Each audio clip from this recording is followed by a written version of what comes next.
বান্দি আছে। প্রথম দল হলো আমার কিছু বৃদ্ধ বান্দা বান্দি। ওই বৃদ্ধ বান্দা বান্দি বয়স আমি আল্লাহ তার নিয়ে নিছি, এখন সে বৃদ্ধ হয়ে গেছে, যৌবনের শক্তি তার গায়ে নাই। যৌবন আমি আল্লাহ কেড়ে নিয়েছি, সে নিজে নিজে বৃদ্ধ হয়ে নাই রে জমিন। আমি আমার বান্দা যৌবনে আমার হুকুম ঠিক মতো আদায় করত, যৌবনে মসজিদে আইসা নামাজ পড়তো, যৌবনে সুন্দর করে সেজদা দিত, যৌবনে সুন্দর করে রুকু করত। এখন আমি আল্লাহ তারে বৃদ্ধ বানিয়ে দিছি, তার গায়ে শক্তি নাই, কোমরে তার ব্যথা, হাঁটুতে তার ব্যথা, মাথায় তার গোড়ায়, মসজিদে যেতে চাইলে মসজিদে যেতে পারে না, রুকু করতে গেলে তার কষ্ট হয়, সেজদা দিতে গেলেও তার কষ্ট হয়। এরপরও আমার বান্দা কষ্ট করে করে আমাকে রুকু দেয়, আমাকে সেজদা করে রে। আমার ওই বৃদ্ধ বান্দা বান্দি কষ্ট করে রুকু সেজদার দিকে তাকাইলে এই জমিনের প্রতি মায়া লেগে যায়। দুই নম্বরে আল্লাহ পাক বলেন আল্লাহ বলেন এই জমিনের ভিতরে এমনও কিছু যুবক আছে যেই যুবক যৌবনের পাগলামি করে না, অথচ তার পাগলামি করার বয়স, এরপরও সে পাগলামি করে না, বন্ধুদের সাথে গুনার কাজে যায় না, বন্ধুদের সাথে গান বাজনার আয়োজন করে না, যাত্রার প্যান্ডেল করার ক্ষমতা তার ছিল, এরপরও বহু যুবক যৌবনের পাগলামি করে না, তার 5 ওয়াক্ত মসজিদে পাওয়া যায়। আল্লাহ পাক বলেন এই যুবকের মাথায় টুপি দেখা যায়, মুখে নবীর সুন্নাহ দাড়ি পাওয়া যায়, উলামায়ে কেরামের সাথে সম্পর্ক তার দেখা যায়। খারাপ যুবকদের সাথে সে চলে না, নামাজি যুবকদের সাথেই সঙ্গ দেয়, অথচ তার ভিতরে গুনাহ করার চাহিদা আছে। এরপর আমার ওই যুবক বান্দাটা যখন দিলের ভিতরে আমি আল্লাহর প্রেম তার অন্তরের ভিতরে জমায় নেয়, দুনিয়ার নাপাক প্রেম ভালোবাসা অন্তরে জন্ম দেয় না, জায়গা দেয় না। ওই যুবকের কলিজার দিকে যখন আমি আল্লাহ তাকাই, তখন এই গুনাহগার জমিনের প্রতি আমার মায়া লেগে যায়। মুসলমানের আওয়াজে কন্যা সুবহানাল্লাহ, আর একটু জোরে সুবহানাল্লাহ। এই হলো 2 দল। 3 নাম্বার দল আল্লাহ বলেন ওয়াল আতফালু রুদ্দা, জমিনের ভিতরে ঘরে ঘরে কিছু শিশু বাচ্চা আছে। আল্লাহ বলেন যখন এই জমিনের ভিতরে মানুষের গুনার কারণে গজব আসতে চায়, তখন আমি আল্লাহ তাকায়া দেখি তার ঘরে কিছু অবুঝ নিষ্পাপ শিশু বাচ্চা আছে। এই গজবের ভিতরে শিশুটাও পড়ে যায়, অথচ শিশুদের উপরে শরীয়তের কোনো বিধিবিধান নাই, তার উপরে নামাজ নাই, তার উপরে রোজা নাই, তার উপরে শরীয়তের কোনো বিধিবিধান নাই। গুনাহ যদি করছে তার মায়, গুনাহ করছে তার বাবা, গুনাহ করছে তার বড় ভাইয়ে, এদের কারণে যখন গজব আসতে চায়, ওই শিশুটার দিকে যখন আমি আল্লাহ তাকাই যে এই গজবের ভিতরে তো বাচ্চাটাও পড়া যায়, তখন ওই বাচ্চার খাতিরে আমি আল্লাহ গজব থেকে সবাইকে বাঁচিয়ে দেই। আওয়াজ দিয়ে কোন সুবহানাল্লাহ। 4 নম্বরে নবীজি বলেন আল্লাহর কথা ওয়াল আনআম রুদ্দা, এই জমিনের ভিতরে কিছু পশু পাখি, হাঁস মুরগি গরু ছাগল আছে, এই পশু পাখির উপরে শরীয়তের কোনো বিধিবিধান নাই, নামাজ নাই, রোজা নাই, হজ নাই, যাকাত নাই। যদি আসমানি জমিনি গজব মানুষের গুনার কারণে জমিনে আসে, তাহলে পশু পাখিগুলোও গজবে পড়া যায়। তখন আমি আল্লাহ ওই পশু পাখির দিকে খেয়াল করে এই জমিনকে গজব থেকে বাঁচাই। জোরে কোন সুবহানাল্লাহ, আর একটু জোরে সুবহানাল্লাহ। প্যারে হাজিরিন, আজকে যেই পরিমাণ অন্যায় অপরাধ দুবাইতে হয়, আজকেও পত্রিকায় দেখেছি ইউরোপেও যারা উলঙ্গ চলে তাদের দেশেও এত অন্যায় হয় না। মুসলিম দেশ দুবাই, এখানে যত অন্যায় হয়, বলেন তাহলে আল্লাহ পাক বলেন গুনার যে পরিমাণ গজব আনার কথা এই পরিমাণ আয় না। তার মানে তাদের গুনাহ যা হচ্ছে, অপরাধ যা হচ্ছে, এই যে বন্যায় দুবাইকে ভাসায় দিছে আল্লাহর ভাষায়, এটাও তাদের গুনার অনুপাতে কম হইছে। ঠিক কিনা জোরে বলেন? গুনার অনুপাতে কম, গুনার অনুপাতে আল্লাহ নিজে বলতেছেন কম, নতুবা গুনাহ চায় সব ধ্বংস করে দিতে চায়। একটা আওয়াজ দিল না, ইসরায়েলের সাথে সম্পর্ক ছিন্ন করার প্রস্তাব যখন মুসলিম বিশ্ব দিল, এই দুবাই সবার আগে ভেটু দিয়া বসলো। নাউজুবিল্লাহ জোরে বলেন। দুবাই আরব আমিরাত ভেটু দিয়া বসলো। প্রস্তাব আসলো ওয়াইসির মিটিংয়ে, মুসলিম বিশ্বের দেশগুলোর মিটিংয়ে, যে ইসরায়েলের সাথে আমরা কূটনৈতিক সম্পর্ক ছিন্ন করব। যারা যারা বাধা দিল, এর ভিতরে দুবাই ছিল। আল্লাহ কি এগুলা দেখতেছে না? আল্লাহ কি এগুলা শুনতেছে না? আওয়াজ দিয়া কোন প্যারে হাজিরিন, এজন্য ভালো করে শুনেন, আমরা আমাদের জায়গা থেকে যা করার তা করতে হবে। একটু আওয়াজ দিতে রাজি আছেন সবাই আমার সাথে ইনশাআল্লাহ? পশ্চিমাদের চোখ পড়েছে কাবা ঘরের প্রান্তরে। কাবা শরীফের দিকে নজর পড়ছে কি পড়ছে না বেঈমানদের? মসজিদে আকসার দিকে, গাজার মসজিদে আকসা ফিলিস্তিনের জমিনে ইহুদিদের কু নজর পড়ছেনি না পড়ছে না? আওয়াজ দিয়া বলেন ঠিক কিনা? পশ্চিমাদের চোখ পড়েছে কাবা ঘরের প্রান্তরে, ব্রিটিশ দালাল দল বেঁধেছে ধ্বংস করতে চায় করে। পশ্চিমাদের চোখ পড়েছে কাবা ঘরের প্রান্তরে, ব্রিটিশ দালাল দল বেঁধেছে ধ্বংস করতে চায় করে। আল্লাহ পাকের ঘর তোর সাহস থাকলে ধর, আল্লাহ পাকের ঘর তোর সাহস থাকলে ধর, দো জাহানের মালিক যিনি পবিত্র কাবা। ওই আরবের দিন বাঁচাতে সত্য ন্যায়ের মুক্তি চাই, মুহাম্মাদের বাহিনী আজ আসলে তোদের রক্ষা নাই। ওই আরবের দিন বাঁচাতে সত্য ন্যায়ের মুক্তি চাই, মুহাম্মাদের বাহিনী আজ আসলে তোদের রক্ষা নাই। আওয়াজ দিয়া দুইটা হাত উপরে উঠাইয়া, গায়ে যদ্দুর শক্তি আছে শক্তি নিয়া, গলায় যদ্দুর আওয়াজ আছে আওয়াজ দিয়া, ফিলিস্তিনের পক্ষে আওয়াজ দিয়া যদি গলা ভাঙ্গে, এটাও হাসরের ময়দানে আমার পক্ষে সাক্ষী হবে, ঠিক না? গায়ে শক্তি দিছে কে? গলায় আওয়াজ দিছে কে? এই শক্তি আওয়াজ বের হবে কার জন্য? তাহলে বলো, মুহাম্মাদুর রাসূলুল্লাহর বাহিনী আসেনি? আরো জোরে আসেনি? একটু দাঁড়াও, জেগে ওঠো ওহে মুসলমান, আর কতদিন দিন ইসলামের সইবে অপমান। একটু দাঁড়াও, জেগে ওঠো ওহে মুসলমান, আর কতদিন দিন ইসলামের সইবে অপমান। রক্ত দিয়ে পবিত্র ওই মক্কা মদিনা, সেই জমিনে ইহুদিরা চলতে পারে না। নূর মক্কার ইসলাম তার তাকলো কি আর দাম, বন্দিশালায় তাকে যদি আল-আকসার ঈমান। ওই আরবের দিন বাঁচাতে সত্য ন্যায়ের মুক্তি চাই, মুহাম্মাদের বাহিনী আজ আসলে তোদের রক্ষা নাই।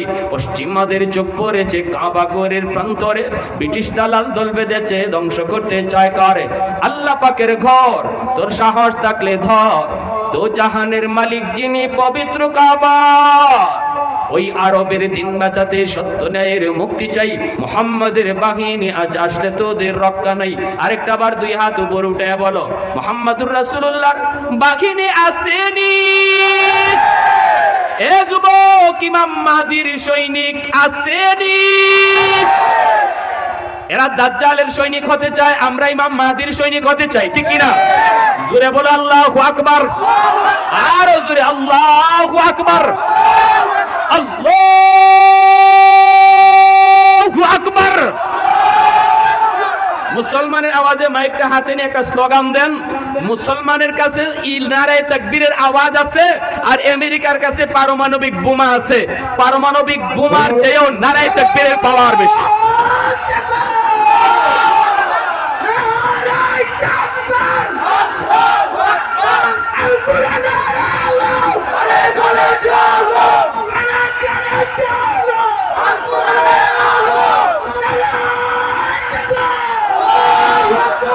বেঈমানদের আল্লাহ নাই, বেঈমানদের মাওলা নাই, ইমানদারের মাওলা আছে। আমেরিকার গার্ডিয়ান নাই, ইমানদারের গার্ডিয়ান আছে। তিনি কে? আরো জুড়ে বলেন, ওয়া আন্নাল কাফিরিনা লা মাওলা লাহুম। আল্লাহ বলেন ইমানদারের মাওলা আমি আল্লাহ, আর কাফিরদের কোনো মাওলা নাই, কোনো অভিভাবক নাই। তাহলে ভয় করব আমরা শুধুমাত্র কাকে? আওয়াজ দিয়া বলো কাকে? আমার রাসূল 10,000 সাহাবায়ে কেরাম লইয়া তিনি মক্কায় ঢুকলেন। নবীজি মক্কায় ঢুকেন না। নবী বলেন, সাহাবীরা শোনো, রাতের অন্ধকারে মক্কায় ঢোকা যাবে না, শিশু হত্যা হয়ে যেতে পারে। যদি ওরা বাধা দেয়, নারীর উপরে হামলা হয়ে যেতে পারে। আমি নবী কোনো নারীর গায়ে হামলা সাপোর্ট করি না, কোনো শিশুর উপরে হামলা ইসলাম সাপোর্ট করে না। রাসূল বলেন, আমরা এখানে সমতল জায়গায় অপেক্ষা করব। আমি শুনাইতেছি আপনাদেরকে আমার রাসূলকে যে আল্লাহ বলেছেন, নবী সময় মতো খুব নরম, সময় মতো খুব গরম। শুধু দুইটা ঘটনা বলতেছি, একটু মন দিয়ে শুনেন। আমাদের এখান থেকে শিক্ষা নেওয়া উচিত, আমরা আমাদের জীবনকে কিভাবে সাজাবো। রাসূল সমতল জায়গায় অবস্থান করলেন। নবী বলেন, শোনো, আমরা সকাল হলে পরে মক্কায় ঢুকবো, আজ রাত আমরা এখানে কাটাবো। শোনো, আমরা যে এই রাতে এখানে কাটাইতেছি, যার যার তাবু বানায়া, আমাদের রান্না বান্নার জন্য চুলা লাগবে, চুলা বানাও। আবার বাথরুমও লাগবে, বাথরুম বানাও। 10,000 সাহাবায়ে কেরামের জন্য যেই পরিমাণ চুলা লাগবার কথা, আল্লাহ রসুল বলেন চুলা ডাবল বানাও, বেশি বানাও। আর বাথরুম 10,000-এর জন্য যা লাগবে রসুল বলেন অর্ধেক কম বানাও। সাহাবায়ে কেরাম বুঝেন নাই বিষয়টা, যে রসুল চুলা বেশি বানাইতে বললেন কেন আর বাথরুম কম বানাইতে বললেন কেন, বুঝেন নাই প্রথমে, বুঝছেন পরে। ঠিক কিনা জোরে বলেন? তাহলে বোঝা গেল যুদ্ধের রণকৌশল পৃথিবীর মধ্যে সবচেয়ে বেশি জানতেন আমার আপনার নবী। এজন্য দ্য 100 বই লিখেছে বিজ্ঞান, একজন দার্শনিক, সে বলেছে আমি পৃথিবীর 100 জন মনীষীর জীবনী নিয়ে গবেষণা করে দেখলাম, সবার উপরে 1 নম্বরে শ্রেষ্ঠ মনীষীর নাম যার লিখতে হয় তিনি হলেন ইসলাম ধর্মের নবী মুহাম্মদুর রাসূলুল্লাহ। সে বলেছে আমি এমন কোন সেক্টর পাই না যেই দিকটাতে মুহাম্মদুর রাসূলুল্লাহর 2 নম্বরে রাখা যায় আর একজনকে আগায়া দেওয়া যায়, এমন কোন একটা সেক্টর আমি পাই নাই, বরং সব জায়গায় দেখেছি মুহাম্মদুর রাসূলুল্লাহ সবার আগে। মক্কার লিডার আবু সুফিয়ান সন্ধ্যা রাত্রে লোক পাঠাইছে, সিআইডি পাঠাইছে, কয় যাও তো মোহাম্মদ কি পরিমাণ লোক লই আইছে, তুই যা একটু দেখে আয়, সকালবেলা যে যুদ্ধ করব আগে কি পরিমাণ সৈন্য সাথে আছে এটা তো বোঝা দরকার। সিআইডি আসছে, পাহাড়ের উপর থেকে তাকাইছে, এই অবস্থায় সাহাবায়ে কেরাম তাদের খানা দানা রেডি করার জন্য চুলায় আগুন জ্বালাইছেন।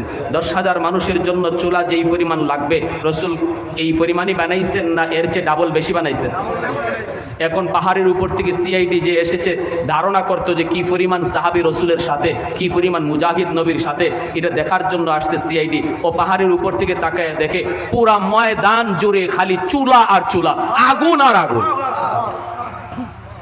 এখন সিআইডি মনে মনে কয় রাম রাম রাম রাম রাম, আমি আসছি মানুষ গণবো, এখন তো দেখি মানুষ কি গণবো, চুলায় না গণতে হইব, চুলা তো আগে গণতে হবে। এই অবস্থা দেখে সে ভাবতেছে একজনের জন্য তো এক চুলা বানানো হয় নাই, অন্তত একটা চুলার মধ্যে 10 জন 20 জনের খানা পাক হয়, ঠিক না? তাহলে যেই পরিমাণ ময়দানে চুলা দেখা যাইতেছে, যদি 10 জনের খানাও এক এক চুলায় পাক হয়, তাহলে মুহাম্মদুর রাসূলুল্লাহর সাথে যে কি পরিমাণ সৈন্য আইছে এটা গণ্য শেষ করা যাইত না। ইয়ে ব্যাক গিয়ারে দৌড় দিছে আবু সুফিয়ানের কাছে, মক্কার লিডার যায় বলতেছে উস্তাদ তাড়াতাড়ি ময়দান ছেড়ে ভাগো, যুদ্ধ লাগবে না। কি পরিমাণ সৈন্য যে মুহাম্মদের সাথে আছে এর হিসাব নাই। কস না তুই একটু ধারণা করে কো না। কের ধারণা? মানুষ গণ্য কখন? চুলার হিসাব নেও, চুলার আগে চুলার হিসাব নাও। আবু সুফিয়ান কয় মানে? যেই পরিমাণ চুলা দেখলাম জ্বালানো হয়েছে রান্না করার জন্য, এই হিসাব করলে আমার কাছে মনে হয় মুহাম্মদুর রাসূলুল্লাহর সাথে না হইলেও 50-60 হাজার মানুষ আইছে, অথচ আল্লাহ নবীর সাথে মাত্র কয় হাজার? 10,000। কয় হাজার? 10,000। সাথে সাথে আবু সুফিয়ান কয় কসকি বলে জি 50 থেকে 60 হাজার মানুষ হবে। আবু সুফিয়ান কয় তাহলে তো যুদ্ধ করার জন্য একটু হিসাব কিতাব করে করতে হবে, আগে বুঝতে হবে মানুষ কি পরিমাণ। আবু সুফিয়ানের রাতের বেলা ঘুম নাই, সকালবেলা যুদ্ধের নেতৃত্ব দিবে সে।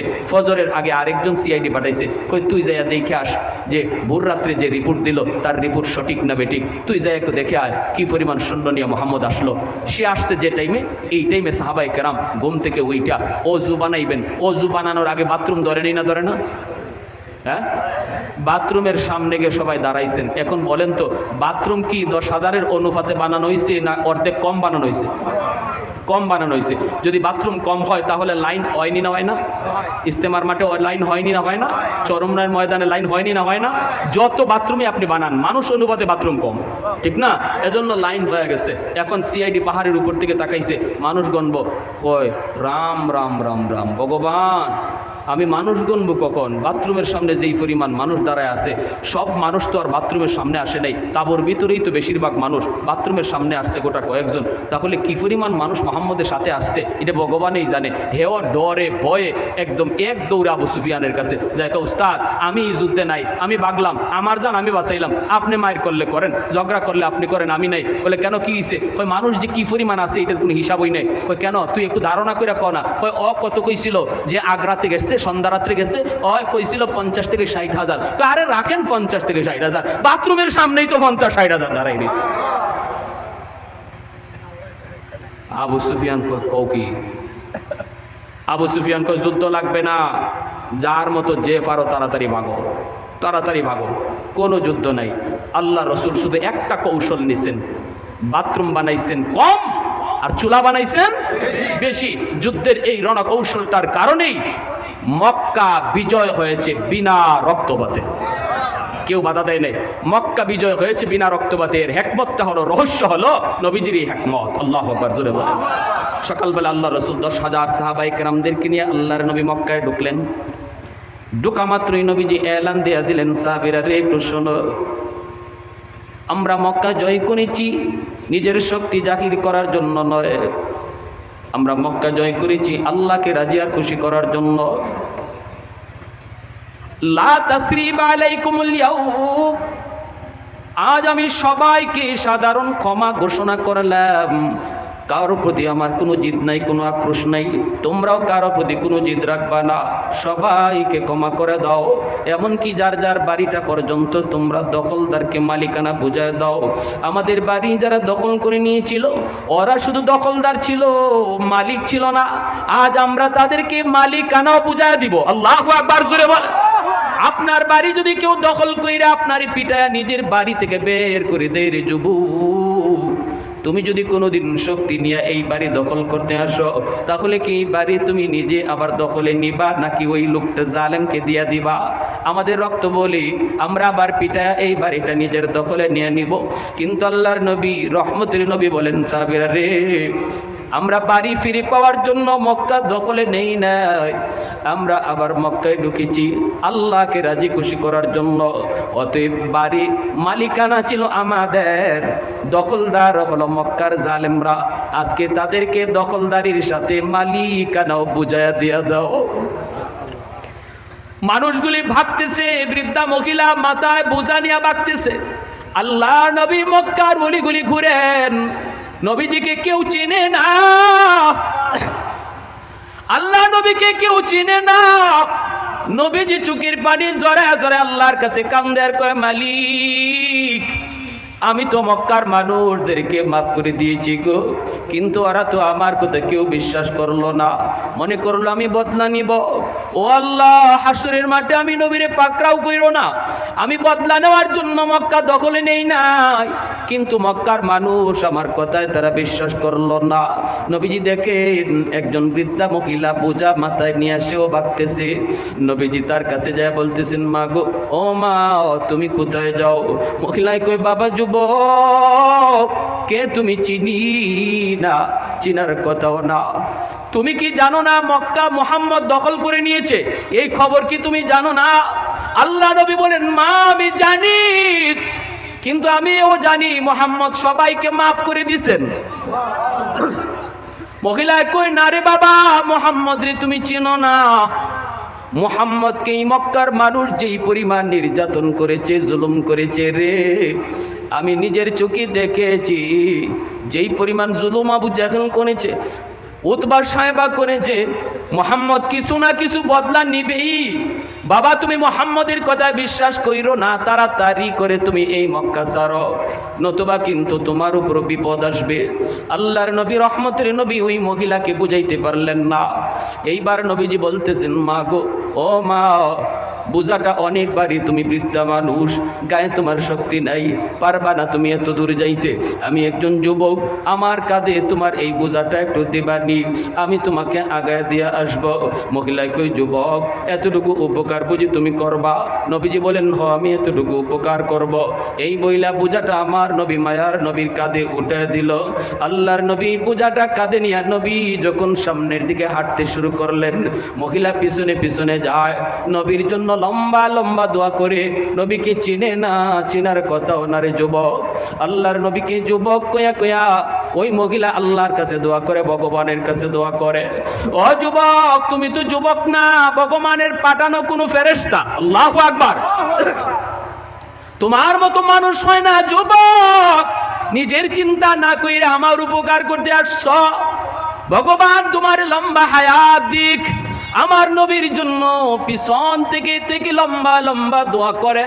আর নবীজির সামনের দিকে আগাইতেছেন, আর চোখের পানি জড়ায় জড়ায় কাঁদতেছেন, বলতেছেন, মালিক তুমি একটু কুদরতি নজরে তাকে দেখো, আমি তো কাউকে বদলা নেওয়ার কথা বলি নাই গো আল্লাহ।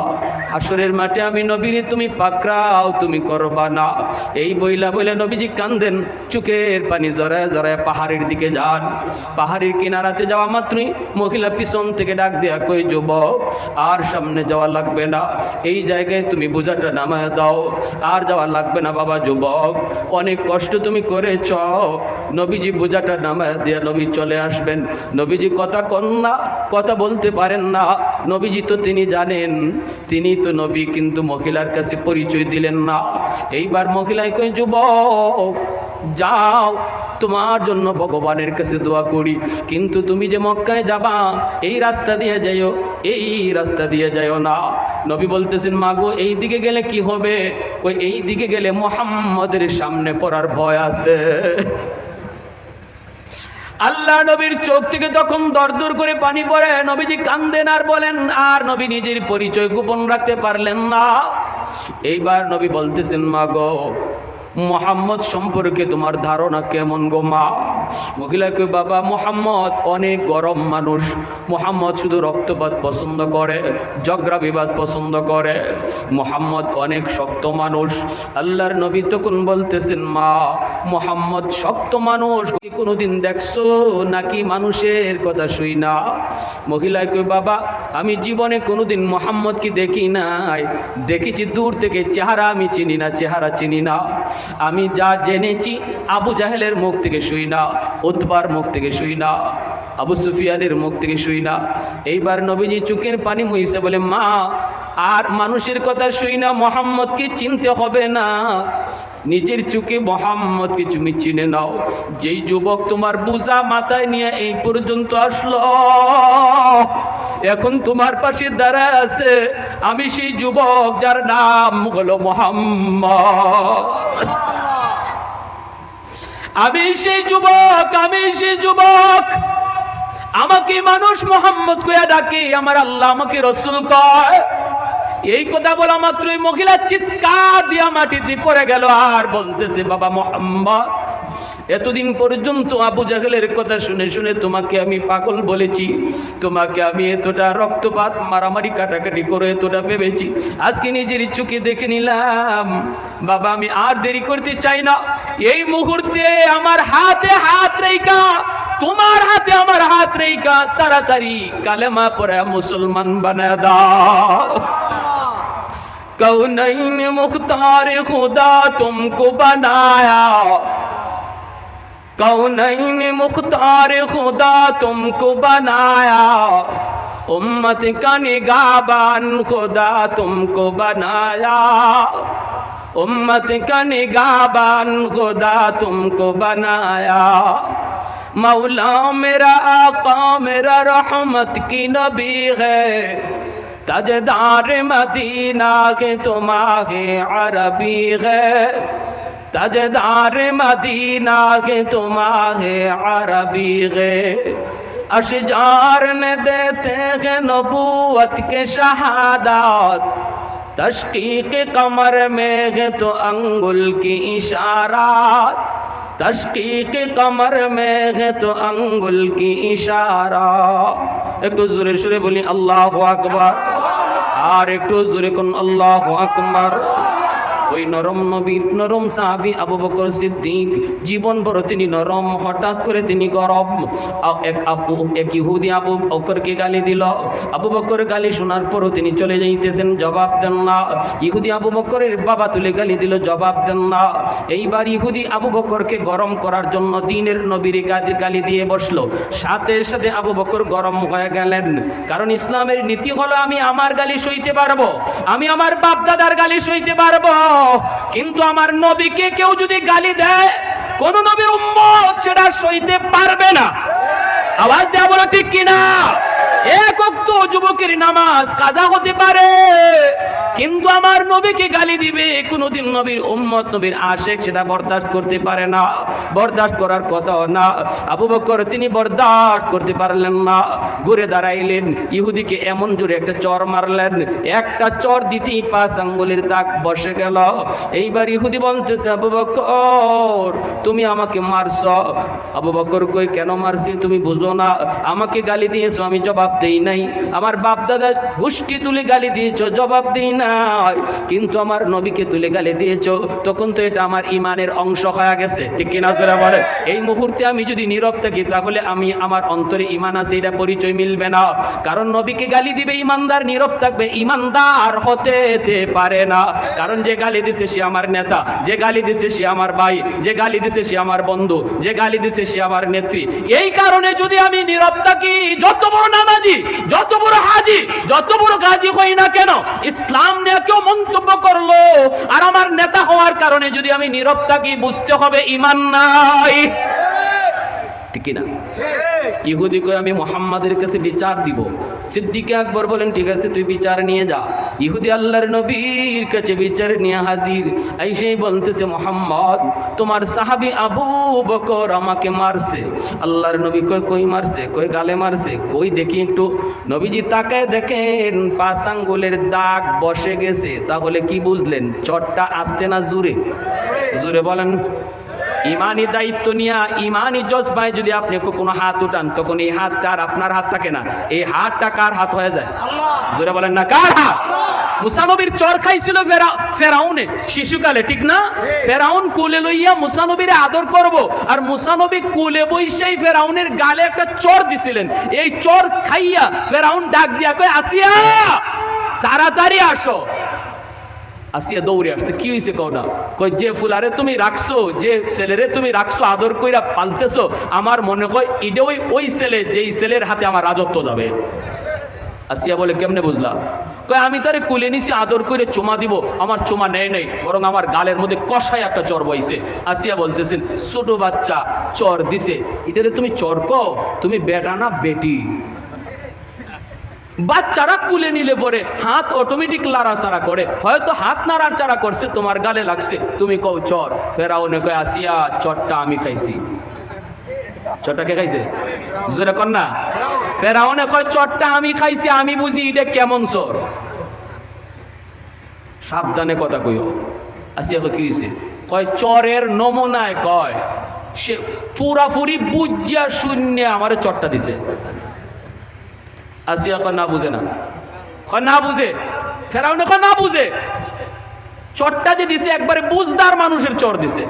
আসিয়া কয় বুঝে না। ফেরাউনে কয় বুঝে। আসিয়া কয় বুঝে না। ফেরাউনে কয় বুঝে। কয় তাহলে এসো একটা পরীক্ষা করে নেই, পরীক্ষা করে দেখি সে বুঝে না বুঝে না। কয় কেমনে পরীক্ষা করবা? কয় দেখো এক জায়গায় আগুন রাখো, আর এক জায়গায় স্বর্ণ রাখো। ওই যে আগুন জ্বালায় আমরা আংরা আছে না, আংরা এরকম ওই স্বর্ণের মতো দেখা যায়। এক জায়গায় আংরা রাখো, আর এক জায়গায় স্বর্ণের টুকরা রাখো। এইবার তুমি এই বাচ্চারে ছাড়ো, দেখি হে কোন দিকে যায় আর কোন জায়গায় গিয়ে হাত দেয়। যদি স্বর্ণে হাত দেয় তাহলে বোঝা গেল যদিও শিশু ফুরাফুরি বুঝ আছে, কারণ স্বর্ণও বুঝে আগুনও বুঝে, ঠিক না?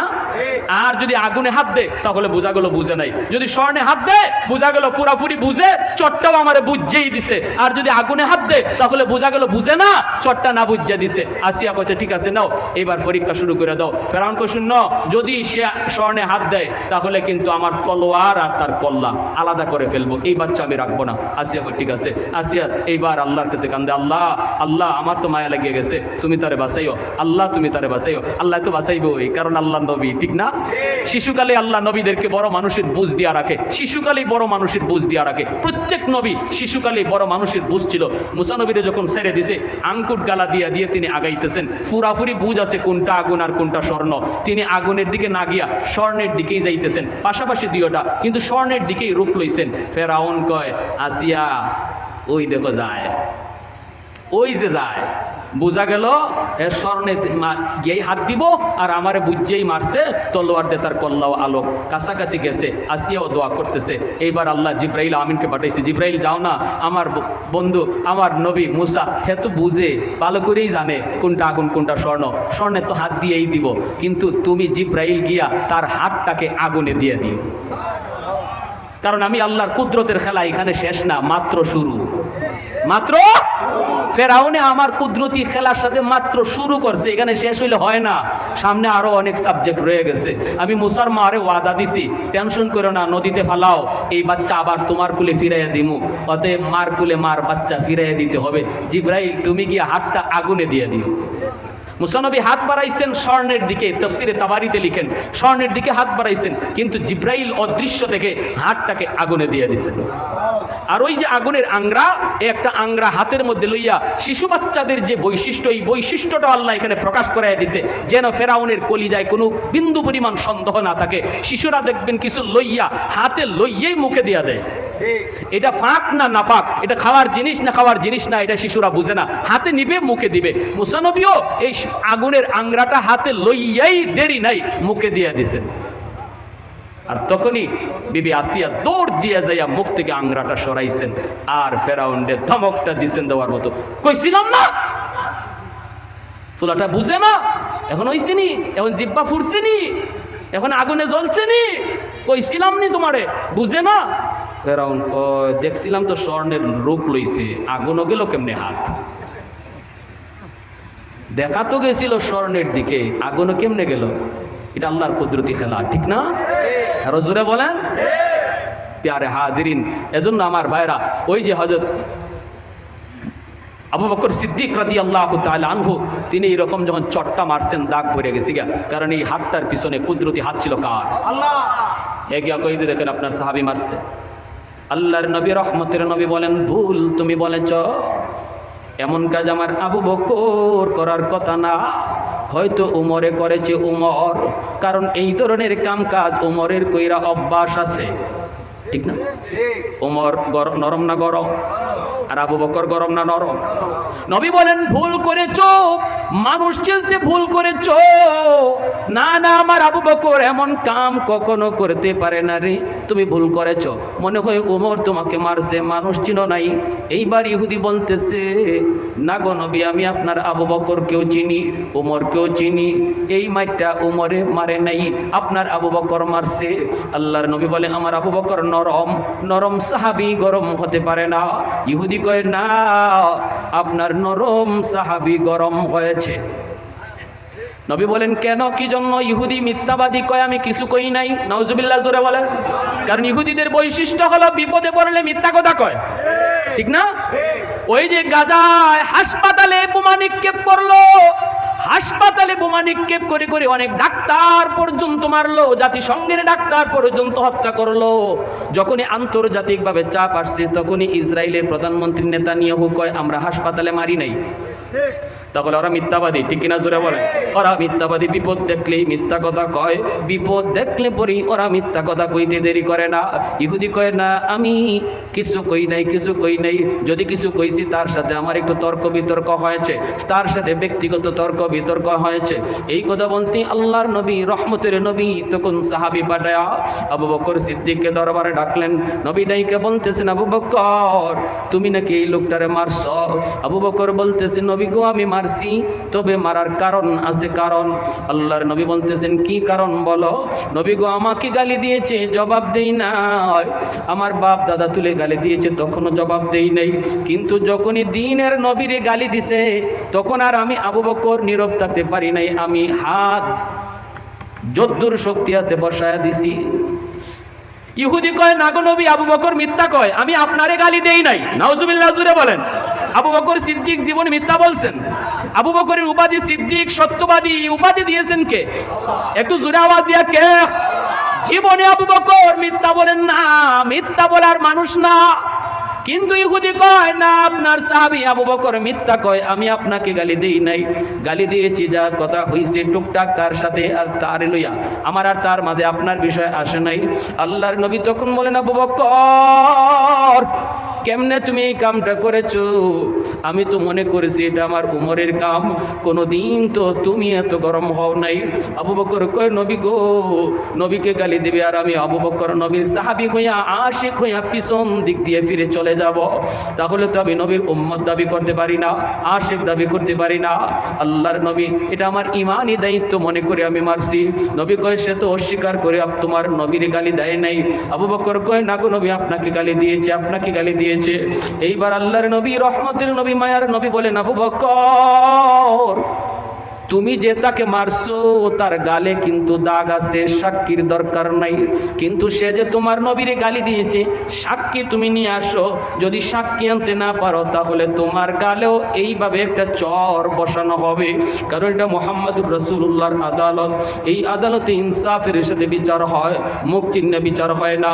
ইসলামী আদালতে কখনো মুখ চিহ্নে বিচার করা হয় না, ইসলামী আদালতে গোষ্ঠী চিহ্নে কখনো বিচার করা হয় না। ইসলামী আদালতে, কোরআনের আদালতে বিচার হয় সাক্ষী প্রমাণের দ্বারা, ঠিক কিনা?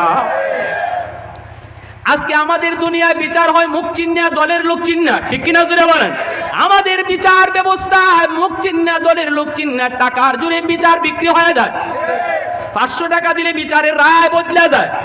সামাজিক বিচার 500 টাকা দিয়ে দিছে, বিচারের রায় ঘুরে গেছে। ওই দিন ভাইটা আগের রাতের বেলা যায় 500 টাকা দিয়ে কয়, চাচা নেন আগামীকাল বিচারে একটু আমার পক্ষে একটু যুক্তি দিয়ে একটু পয়েন্টটাই নেন 500 টাকা। চাচায় 500 টাকা ভাইয়া পকেটে ঢুকাই দিছে। সকালবেলা বিচারে বইসা দেখা যায় তার পক্ষে কথা কয় না, তার উল্টা কথা কয়। তখন সে কয়, চাচা ফাঁসে কেমনে কয়? আমি যে তোমাকে রাতে 500 দিয়ে আসলাম, কেমনে কয়? কয় পাশে। চাচা ফাঁসে ফাঁসে। চাচায় কই কি করব তোর পাশে, ঠেলায় এনে 10-এ ঠেলায় না। তুমি যখন 5 দিয়া গেছো এরপরে আমারে দিয়া গেছে 10, আমি 5-এর কথা কইব না 10-এর কথা কইব? এই হচ্ছে আমাদের বিচার ব্যবস্থা। কিন্তু মুহাম্মদুর রাসূলুল্লাহর বিচারের আদালত। নবী বলেন, আবু বকর জীবনে তুমি মিথ্যা বলো না, আমিও জানি, আমার আল্লাহও জানে। সুবহানাল্লাহ। আজকেও তুমি মিথ্যা বলো না, এটা আমিও জানি, আমার আল্লাহও জানে। কিন্তু সাক্ষী ছাড়া মুহাম্মদুর রাসূলুল্লাহর আদালতে তোমাকে মুখ চিনে বিচারের রায় আমি দিতে পারি না। তুমি তোমার দাবির পক্ষে সাক্ষী পেশ করো, নইলে কিন্তু তোমার গালে এইভাবে চর দেওয়া হবে। এইবার আবু বকর সিদ্দিক চোখের পানি জড়া কান্দে আর কই, নবী গো ওই জায়গায় কেউ ছিল না গো নবী, কোনো মানুষজন শুনে নাই, কেউ তো ছিল না, আমি সাক্ষী আনবো কোত্থেকে? আল্লাহর নবী বলে, আবু বকর যদি সাক্ষী না আনতে পারো তাহলে রেডি হয়ে যাও। তুমি তাকে যেইভাবে চর দিছ এইভাবে মুহাম্মদুর রাসূলুল্লাহর আদালতে তোমার গালেও এইভাবে চর দেওয়া হবে। ইহুদি রেডি হয়ে গেছে, আবু বকর সিদ্দিকের গালে চর মেরে দিবে। সিদ্দিকের চোখ থেকে পানি পড়ে আর কান্দে, কয় আল্লাহ ওই জায়গায় কেউ ছিল না, কেউ দেখে না, কিন্তু যা কিছু ঘটছে, যা কিছু হয়েছে তুমি মাওলা সব দেখছো। আল্লাহ দুনিয়াতে আমার পক্ষে কেউ সাক্ষী নাই, আমি তোমারে সাক্ষী মানলাম। আল্লাহ আমি তোমার সাক্ষী মানলাম। সাথে সাথে আল্লাহ পাক জিব্রাইল পাঠায় দিলেন। আল্লাহু আকবার। জিব্রাইল আমিন কোরআনের আয়াত নাযিল করে নবীকে জানায় দিলেন, নবী গো আল্লাহ আবু বকরের পক্ষে সাক্ষী হয়ে গেছেন। আবু বকর যা বলেছে সত্য বলেছে, ইহুদি যা বলেছে মিথ্যা বলেছে। তবে নবী গো আরেকটা প্রমাণ, আল্লাহ পাক বলেছেন ওই জায়গা, যেই জায়গায় ঝগড়াটা হয়েছিল এখানে একটা বাবলা গাছ আছে, গাছ, এই গাছের নিচে এই ঘটনাটা ঘটছে। ইহুদিকে পুরাপুরি বোঝানোর জন্য আমার আল্লাহ বলেছেন, আপনি নবী যদি ওই গাছটারের সাক্ষী মানেন তাহলে আজকের মামলার সাক্ষী হয়ে যাবে ওই বাবলা গাছ। দ্বীনের নবী, মায়ার নবী, রহমতের নবী ইহুদিকে ডাক দিয়া বলেন, চলো আমরা ওই গাছের কাছে যাব।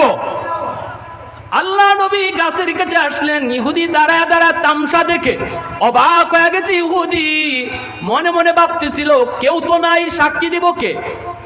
হঠাৎ করে ইহুদি জানতে পারলো ওই গাছের নিচে নবী আইসা ডাক দিয়ে, গাছকে ডাক দিয়া কয়, এ বাবলা গাছ একটু বল না কি হয়েছে তোমার নিচে, কে কি বলছে একটু তুমি বলো, কে ন্যায় কে অন্যায়, কে সত্য কে মিথ্যা। নবী যখন এই ডাক দিছে আল্লাহর পক্ষ থেকে গাছের জবান আল্লাহ পাক খুলে দিলি। এই ক্ষমতা আল্লাহর আসেনি না? না আর একটু জোরে আসেনি না?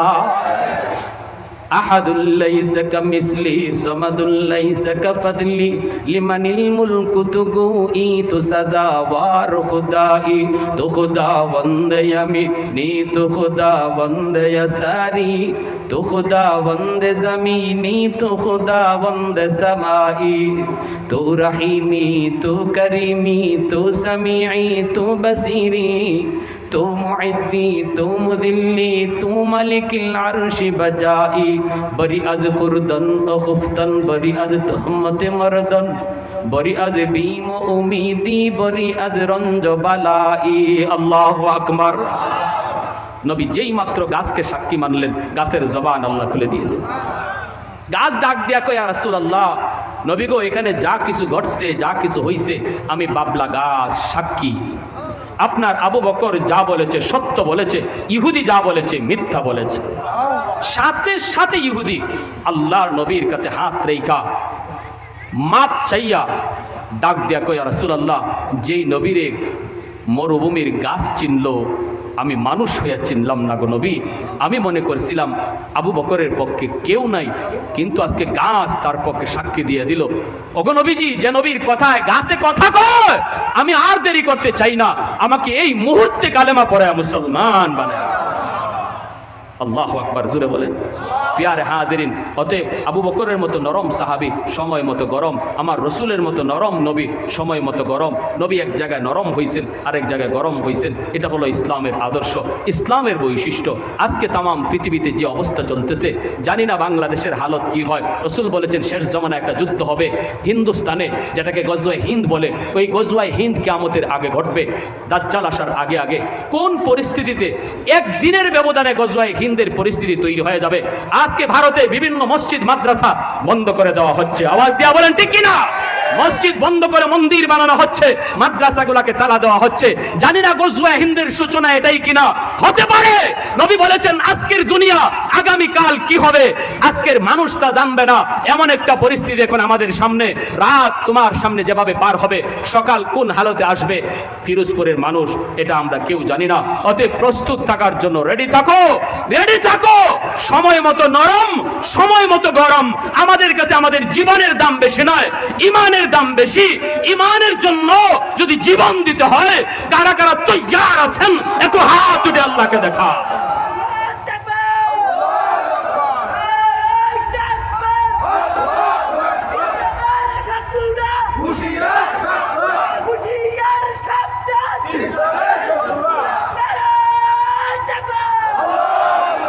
প্যারে হাজিরিন, লম্বা কথা নয়, পরিশেষে আপনাদের কাছে দোয়া চাই।